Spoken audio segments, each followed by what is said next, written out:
Welcome to our special edition podcast for World of Warcraft Legion. Dan, Tack, and I are here to chat a little bit about our experiences with the game so far. Indeed. Which, speaking for myself, have been really fun.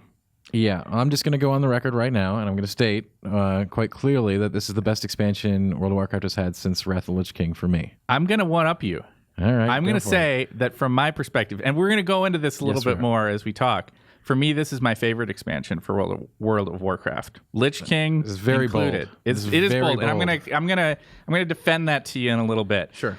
But Dan and I have been talking a lot in the last couple of days, I think, about our experiences with the game. Enough that we thought it justified having a broader conversation here today, just to kind of talk about our experiences, why Legion, after so many years that this game has been out, is really, I think, worth your attention, right. You know, worth coming back to if you've been away from World of Warcraft for a long time. I know you're still doing a good bit of work just to like familiarize yourself with the end game and all that kind of stuff, so that you can do some more writing, evaluating the game. But in the meantime, we wanted to have this conversation. I mean, absolutely, and we're pretty much at the evaluative point as far as we can get anyway at that point now, since raids are still not out, and they won't be until another week or so, 2 weeks almost. But yeah, we're at that point. I mean, the last time, we touched about it very briefly on a podcast, and I wanted to make sure we came back and talked about it in a little more detail. Yeah. Since then, I had just hit 110 at that point, and really didn't have any idea what the end game was like. Yeah. To go back to where we started, I mean, you talked about this being one of the best expansions from the well-loved Lich King. Sure. And for me, maybe being my favorite expansion. And so let's kind of start there. I mean, sure. I think to have that conversation, one of the reasons we want to have a conversation between you and I is that I think we both approach World of Warcraft and have always approached that game from very different angles and absolutely. Perspectives. I mean, how would you describe yourself as a player of this game over the years? So, I don't read quest text usually. Yeah. That's just something to put a marker on the map so that I can go do the thing. Yeah. And I'm very progression oriented. Mm-hmm. I like to get better gear. I like to always be moving and enhancing my character in different ways. Yeah, that's me. I'm more of a very goal oriented. Yeah. I don't care too much about the story, although there have certainly been points in WoW's history where I get more into the lore or atmosphere of a location or story, like Karazhan and some notable examples like that, or Tempest Keep. But I'm not going to sit there and be like, well, you know what? There's really cool stuff going on here. Yeah. This is where like the whole like Sundering happened, and sure. And but I'll tell you what, one of the cool things about this expansion is there is one zone that really is really cool and story oriented that I actually found myself, despite myself reading the quest text and getting into the lore of this location and quest chain, which is a humongous long end game quest chain. Yeah. So, I mean, my perspective is, as much as I totally get where you're coming from, and I think maybe you're representative of a larger group of the kind of like hardcore WoW players who've been around potentially since, as we both have since the game launched. Sure.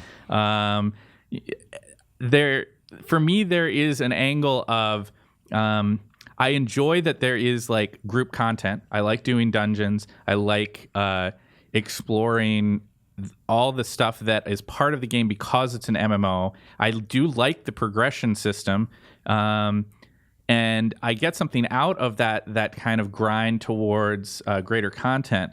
But I think I move through it way more at a much slower pace than you do, because I am somebody who's kind of like enthusiastic about understanding the fiction, almost playing it as a solo RPG at times over the years, because I've been into the Warcraft universe since, forever, right? I remember playing the old RTSs and being excited because I was coming at it as a kid or as a teenager, from being like, oh, I love like D&D and I love fantasy role-playing games, and all of a sudden there's this cool real-time strategy game that's tapping into that vibe, right? With the orcs and humans and this fight between them. And that grew outward, especially with Warcraft 3, where they really invested in establishing some meaningful characters into the fiction. And then when World of Warcraft came out, and in really every expansion since, my primary interest has been just kind of seeing where they're going with that universe, and also getting to see my characters, because I run multiple characters, to see like, oh, you know, how is that changing? How can I make them look different? How is there this sense of an evolving story for my individual character?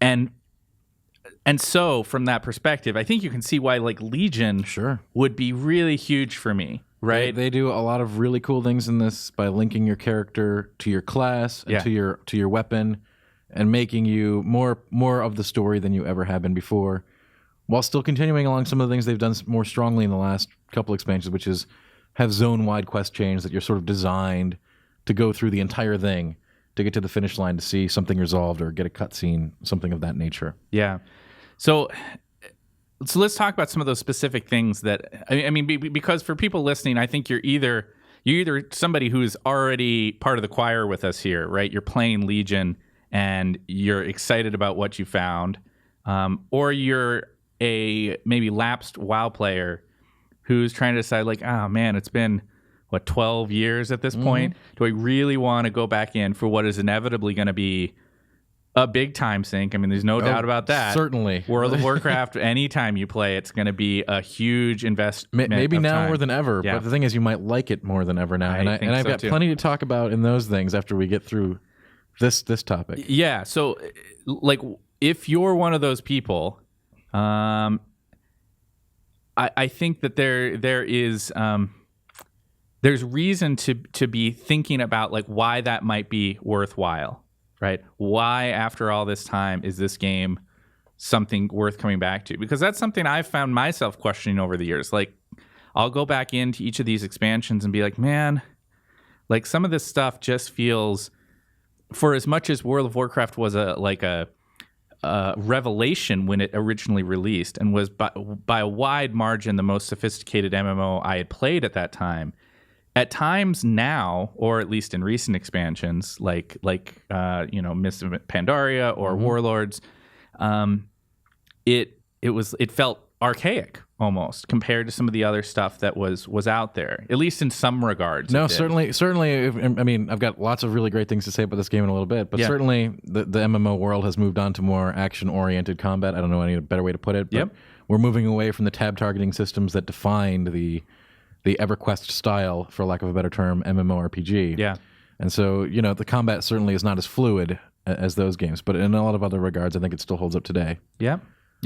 So what are those things? What are these things that, like, all right, I haven't played WoW in 3 years or 5 years. Why do you think people should care? So some of the things they've taken care of in Legion is actually just course correcting things that have been contentious in other expansions or design choices in the past, such as the daily quest, the infamous daily quest. Yeah.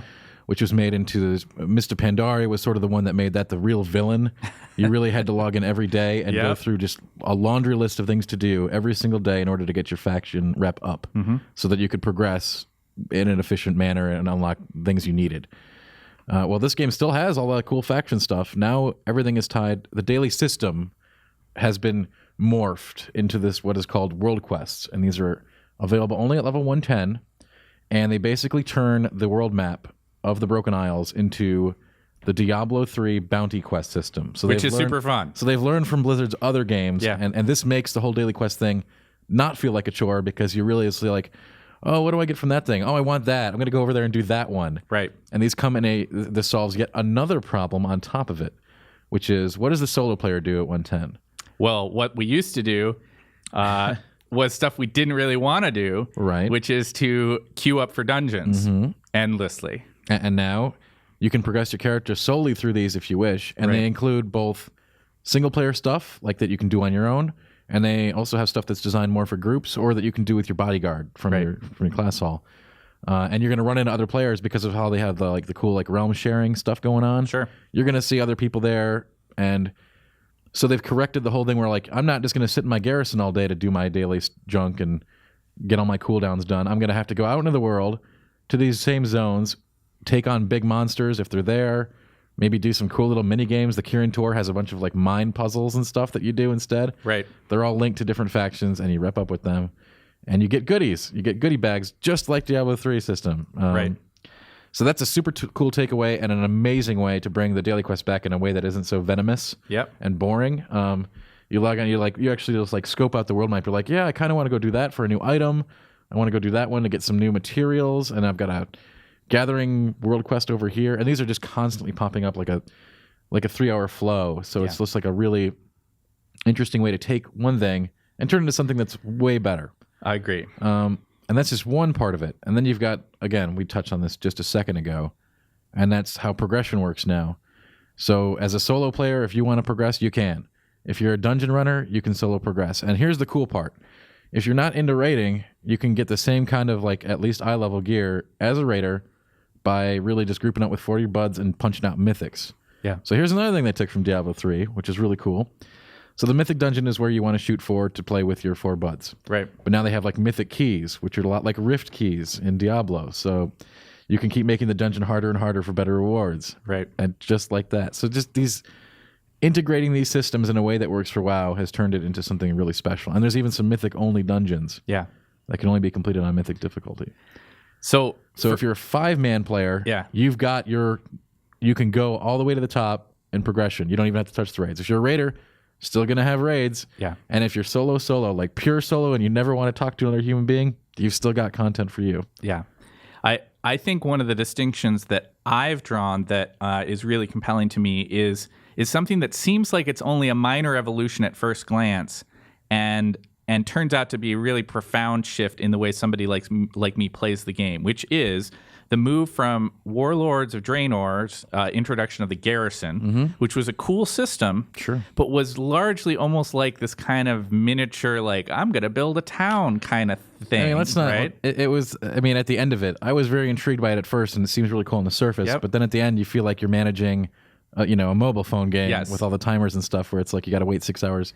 And that didn't appeal a lot to me. And that has morphed, I think it's fair to say now, into your order hall now, which for me it's way more story oriented. Oh, yeah. It's way more focused on your specific character and their importance in the world. And it's also just a more intriguing loop of content. It still has some of those management aspects in a way. It has, in fact, just to step in here, this is yet another course correction problem they solved. Like the Garrison was too in your face, and you'd always be in it, and you just always feel like you were doing a chore. You're almost stuck there. Checking back every 30 minutes to send your guys on new missions. Now the missions are much longer. Yeah. So it's like if you just want to send your guys off, they're going to be gone for 16 hours to a day. You don't have to micromanage it that much. And the big class order upgrades, they can take 7 days, 10 days. Yeah. These are big monster things. So, but you still feel like you're progressing, right? And you are. You are. You're getting meaningful things through these missions that you send on, and that's on top of the idea of this almost. I mean, the best comparison's like a BioWare-esque kind of experience of having this like home base thing where you're the commander. Yes. Right. Like something like Dragon Age or Mass Effect. You're the lead of the story now, and from a place that is specific to your class, you're kind of shepherding the effort against the bad guys from this central location. And I ran, I had a bunch. I had several different level 100 characters that I ran through the opening things of just to kind of check out the order hall, right? I've taken my shaman up to 110 now because that was the one that at least initially was the most intriguing to me. But I did my other characters to kind of get their artifact weapon and get their order hall. And they're each kind of different, right? They each have their own kind of story basis. Each weapon has its own sort of like, and a lot of them send you back to see old characters in quests that if you're an old school player, you will recognize. Yeah, and so you get this order hall that's very specific to feeling like what you identify your character as, right? Whether it's this cave structure at the Maelstrom for the shamans, or it's this like underground, like hidden away spot for the rogues, right? Each one of them has its own flavor and its own characters connected to it, and basically a full campaign. Yes. That you're playing through that's specific to you as basically the leader or one of the leaders of that like group of people. That's super fun for someone like me who, you know, by my own admission, is approaching the content to be intrigued by the story and to like feel like I'm growing my character and all that kind of stuff. And speaking of growing from a progression side, they've also done something really smart with sort of gating. Yeah. I'm against gating in all ways, but this prevents... I mean, I can play all day for like 3 days, right? And I get tons of artifact power. Yeah. But they've introduced something called artifact knowledge, which means like if you play once a week and you keep up with your artifact knowledge gain, it doesn't matter. You'll catch up to me pretty quickly because these give massive bonuses to all the artifact power acquisition you get. And they take 4 days to research every chunk. So if you don't play for 2 weeks, but you keep researching that on your phone app, of course, you could not even ever go to your computer, but you keep that research up, you will be on par with me within a couple hours of play just because of that massive multiplicative thing you have going on there. Which is sort of a fascinating design idea, right? Like how do you account for, you know, once you get into that tier of like high hardcore end game play, how do you account for the player who plays 4 hours a week for the next 3 months and the player who plays 40 hours a week? Well, their artifacts will both be maxed out because of this system, which is super cool. Obviously, the player who plays every day is still going to have a gear advantage and a lot of other things. His reputation is going to max out faster. But, you know, just to put an example here, if I go collect 80 pellets today and they're all worth 1, that's cool, right? I get 80 pellets. Yes. But you can wait, you know, 2 weeks and you'll go gather 10 pellets and it'll be equal to the 80 that I just got. So it's like, if you really want to go gung-ho, and plenty of people will, you know, you can stay at the top of the chain. But that system is making sure that eventually everyone will cap their artifact weapon regardless of how much they put in now.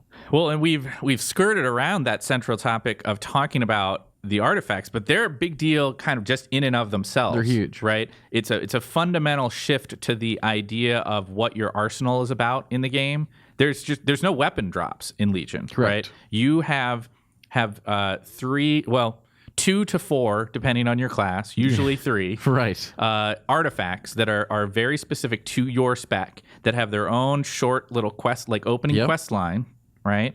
That has a whole story basis of where the artifact comes from and how you get it and who wielded it before, all that kind of like fun lore stuff.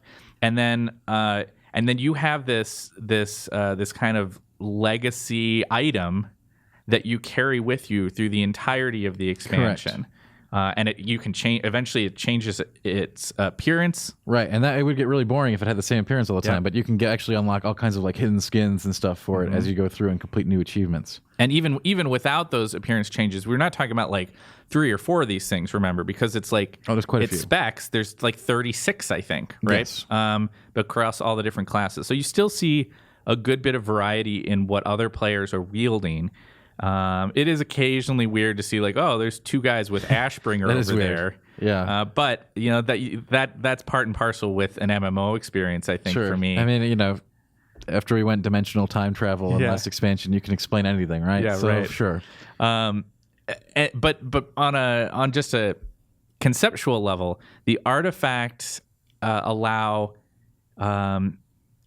this investment that is present beyond the reaching level 110 thing. Absolutely. And is less abstract than the eye level thing that is connected to your armor. Sure. Right? I mean, that still is an important factor. And so you're constantly your artifact eye level is also a thing that absolutely. But there is this independent thing of this very distinct object that is built into the story, that even in the story quest lines is constantly being referred to, where there's quest givers who are like, well, this would be a hard fight, but I see you wield that artifact there, so you're gonna be in good shape. And in fact, at one point during your campaign chain, you will unlock like a lore book for your item that will continually get updated as you continue through upgrading your base. Yeah, and so that whole system of having a weapon that is growing with you, that you're literally leveling up. You go to like an altar kind of a thing, and you put in, I want to have it have 5% more damage when I do this attack with this weapon. It's a super cool linear form of alternate advancement instead of waiting for loot drops to come around. You're always going to be picking up artifact power. Yep. And it's slow, obviously, depending on your artifact knowledge, or really fast. So, again, it'll be if you start your character today and just keep that artifact power coming in, and then come back and play in a month or two, your character that artifact will go boom. Yeah. Really fast. Yeah. But it's a super cool form of alternate advancement on top of reputation grinds and rolling for new loot and all that kind of stuff. Yeah.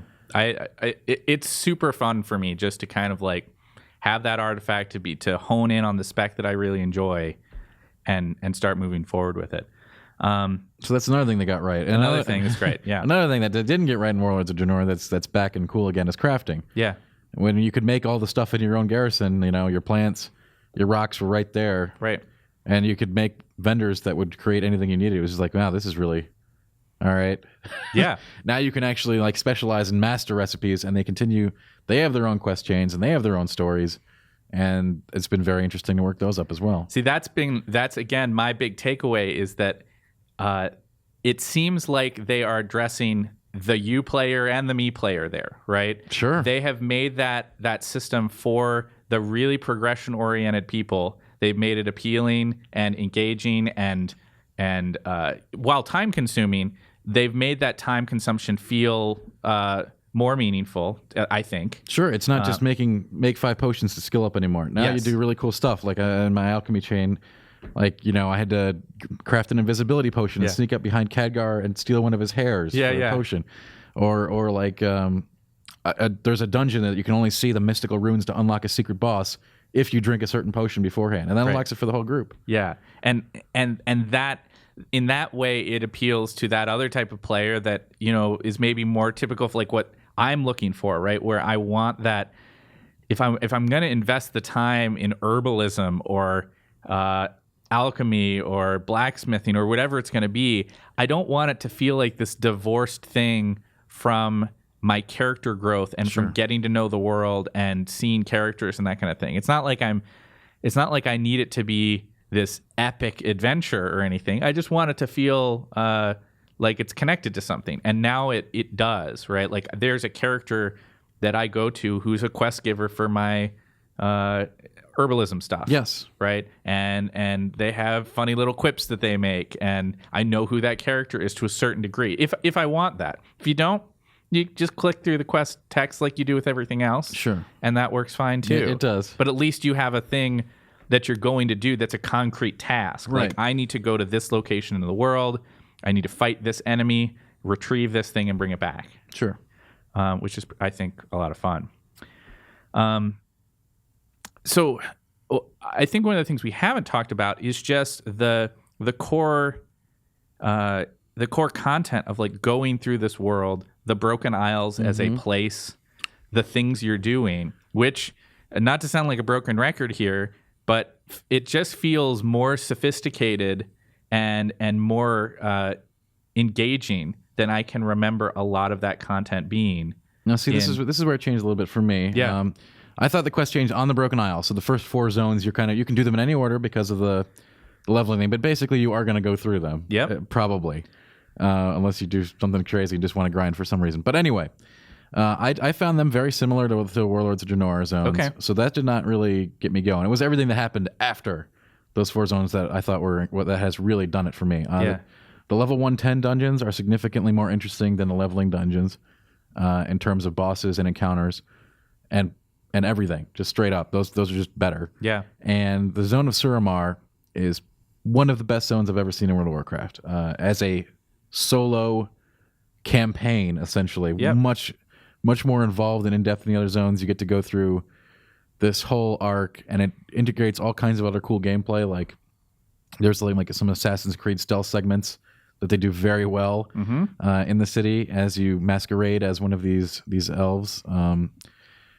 And that city is really well done. Like it's super cool. I can't even. I don't want to get into like the big beats. The spoilers, right? Yes. Yeah. But it is by far one of the best zones in World of Warcraft that I've done, and they did a masterful job making that straight up like this is the solo players endgame zone, but also the party players endgame zone because they'll have to do some chains here to unlock these mythic only dungeons.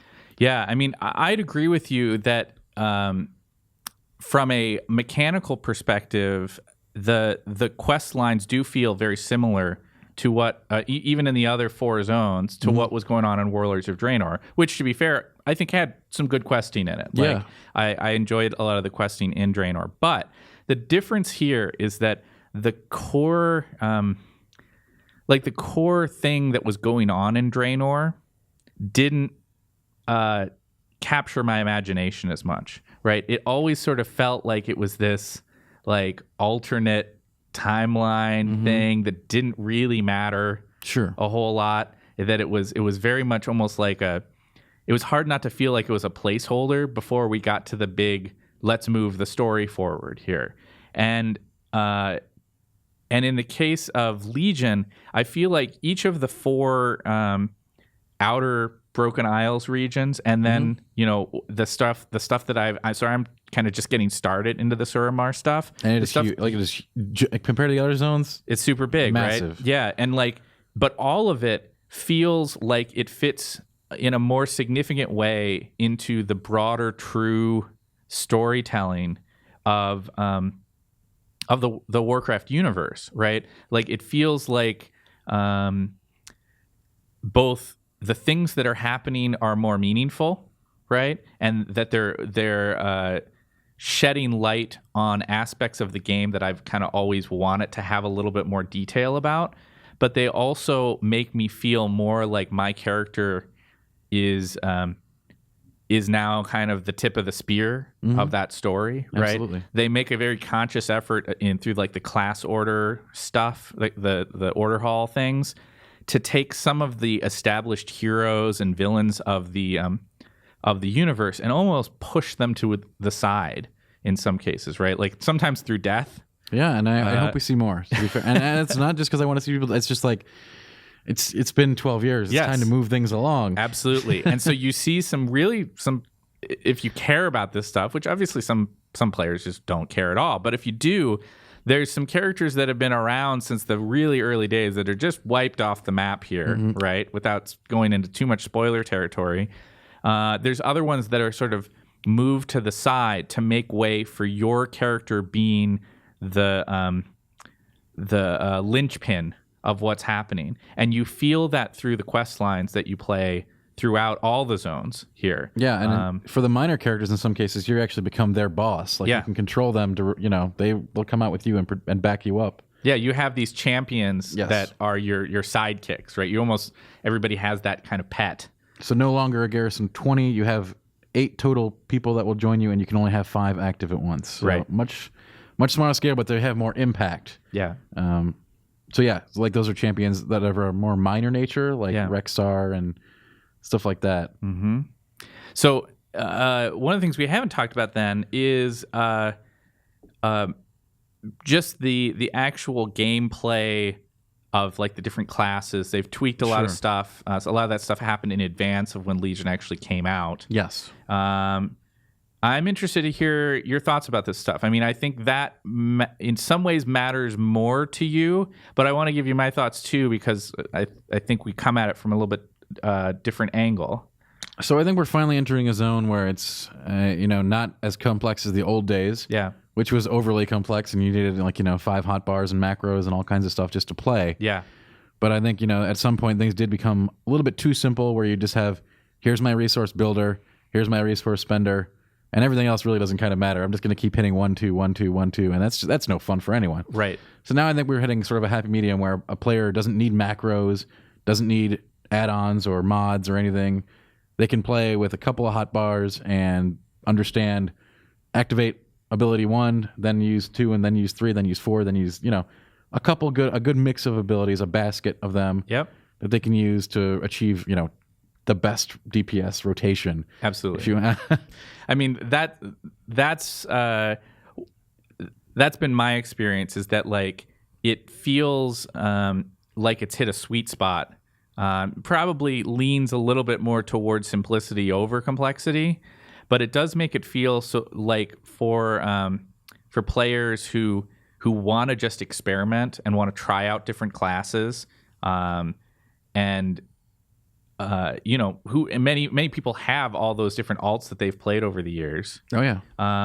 that it's doable to get back into it and not feel completely lost. Oh yeah, you won't be. I mean, this isn't where it was like 7 pages of abilities. Yeah. Now, you've got like 2 or 3. Yes. So it's very easy to figure out what does what. Yep. And how to use them in order. Exactly. So that's not going to be a problem.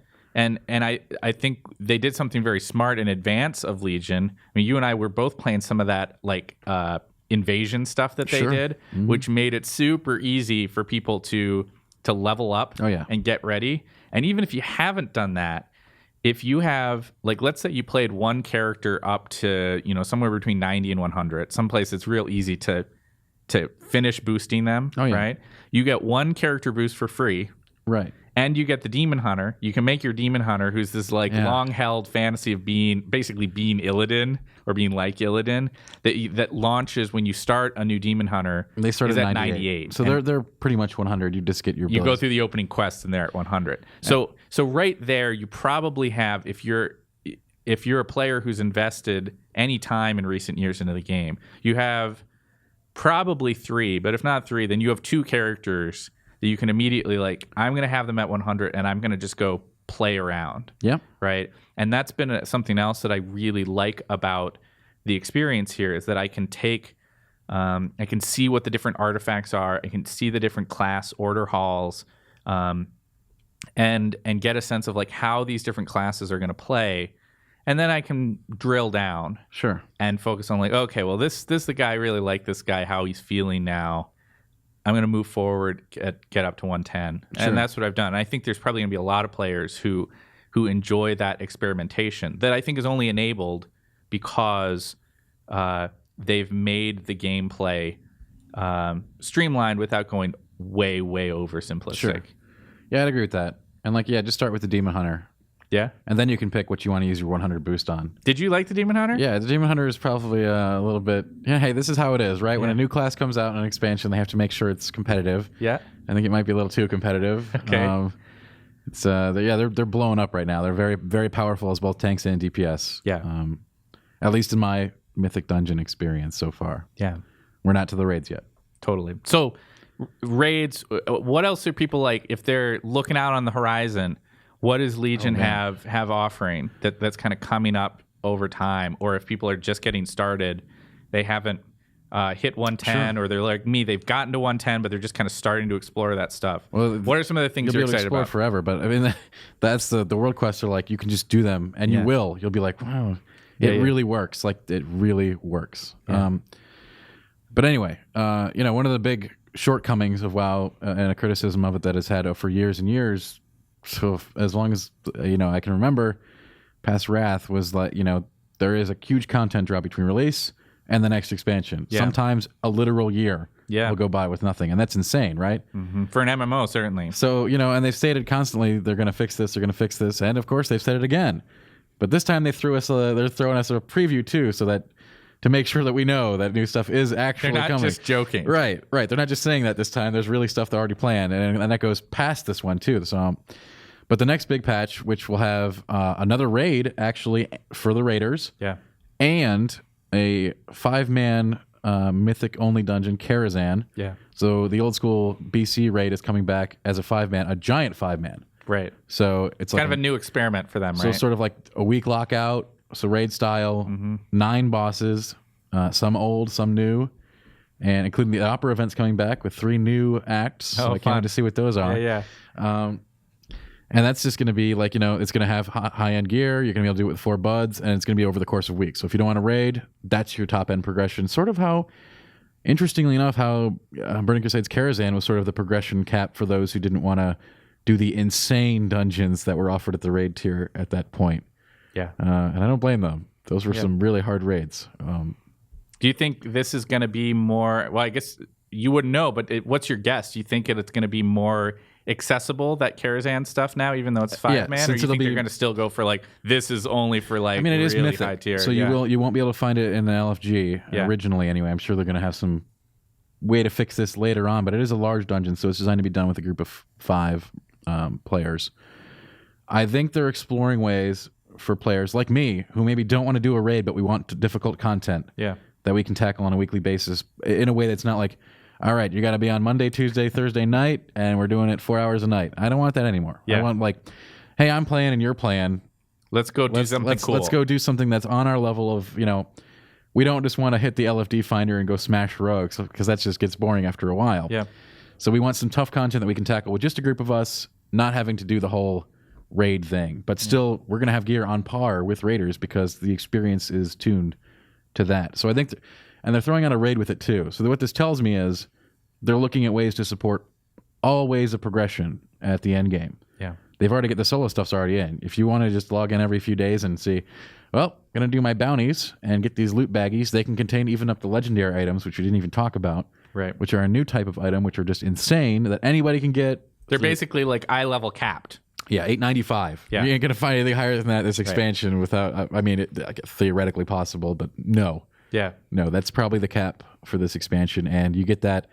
That's pretty much your slot for the rest of until the next expansion comes out. Yeah, you're not replacing hold that. on to that. And you can only use one piece of it originally, and then two after you get your class hall order upgraded completely. But it's going to take a little while. Yeah, you don't have to worry. If a legendary drop, if you get more than one legendary drop, I don't think you can complain because they're extremely, extremely rare. Right. Well, I guess with that, then the last thing I wanted to bring back up was something you and I had touched on prior to this conversation, which is like just a little bit of like crystal ball gazing here about World of Warcraft as a franchise. I mean, for all the things that I think both of us really like about Legion, it does feel like they are they're now steering towards something like it's hard to say the word conclusion when you talk about an MMO like World of Warcraft that still has as many active players as it does. But there is something here that feels like the arc of the major Warcraft story is being kind of moving towards a completion point. Would you agree with that? I would. I mean, since I don't know, I can say, Yeah. I think this is probably the expansion where we will take on Sargeras and you think so? And defeat him once and for all. I mean, and I can throw on some like really stupid other stuff that I'm sure Blizzard will write in there, like Sylvanas will sacrifice herself to kill Sargeras. I can totally see that. Please don't do that. I mean, I think that one of the things that works about this expansion for me is that I don't feel like I'm treading water with this long established fiction, right? I have with some of with both of the last previous expansions, with both Mists and Warlords of Draenor, felt like I was in what amounted to side stories. Sure, and, I mean, you were to some extent. I absolutely. was. I mean, you were literally in a side story of the last one. Yes, and that's fine. Like there was some fun stuff in there. There was definitely some fun themes in Mists of Pandaria in terms of setting and characters that they could play with that they hadn't done yet. Warlords of Draenor let people do something with this part of the fiction that a lot of people love about, like the orcs' homeland and all that kind of thing, but. This feels more like the natural progression towards something that it connects back to the roots of Warcraft, right? Sure. To like when they built in all that stuff with Warcraft 3 and what happened there. This and then they kind of moved that forward with Burning Crusade. I think you could say, they right? did. Even with Wrath a little bit. With a little, that was still more in the same, Arthas, right? Yeah. Cataclysm was some big events, but also began the move towards like, well, we're getting a little bit off track from what that core story is about. We got a lot off track there, I think. Even though theoretically, yes, all those dragons were very important in the scheme of things. But it's because they made them important, right? It wasn't because they had started out at the beginning as like the centerpiece, right? Well, but they they constantly change that. It's like, so now they are, right, yes, guys? Now they are. But now I feel, now we're getting back to all that core stuff about these are the demons are coming in. You're dealing with threats that are of that kind of world-shaking nature. You're talking a lot more about the foundations of like the world being created by, or not being created, but where the life on that world came from, and the conflict between the Titans and Sargeras' fall from the Titans. So in many ways, I've said this, like this is taking from the best parts of Wrath and Burning Crusade. You've got all this stuff coming together. And You know what? I say go ahead. Let's resolve that thread and let's let them go somewhere new and fun. Yeah. I mean, this is certainly not the last WoW expansion by any No, stretch. I think it would be foolish to predict that. But I am pleased to see them feeling like there's forward momentum here. Whether we get to the real end game of that story with Sargeras or not, we'll see if your prediction holds true or I think not. we will. But regardless, it's satisfying to me to feel like I'm going through a story and a gameplay experience that that feels like it's grounded in the roots of the Warcraft franchise. And I think it's high time we had some resolution to this arc, as it has been some time. Yeah. I mean, going way before even WoW. Yeah, So, absolutely. You're talking about way more than a decade here. Yeah. That invested players have been like, well, what's going on here? What's this story about? Who are we trying to confront? Right. Let's kind of get to that. And to their credit, Blizzard has done some really interesting things with both gameplay and story over the course of those many years. But it feels like we're finally steering towards something. I'm glad you're excited about the story. I'm certainly excited about the gameplay, as it has been. It's got plenty for me and my guild to enjoy thus far. It's really got us hooked, and hopefully that continues. Absolutely. Well, I think that's probably going to cover all the bases for us. But hopefully that gives you a little bit of a sense of whether Legion might be for you or not. And if you've already been playing, gives you something to chew on in terms of what we think about it. And with that, we'll say goodbye. Thanks for watching.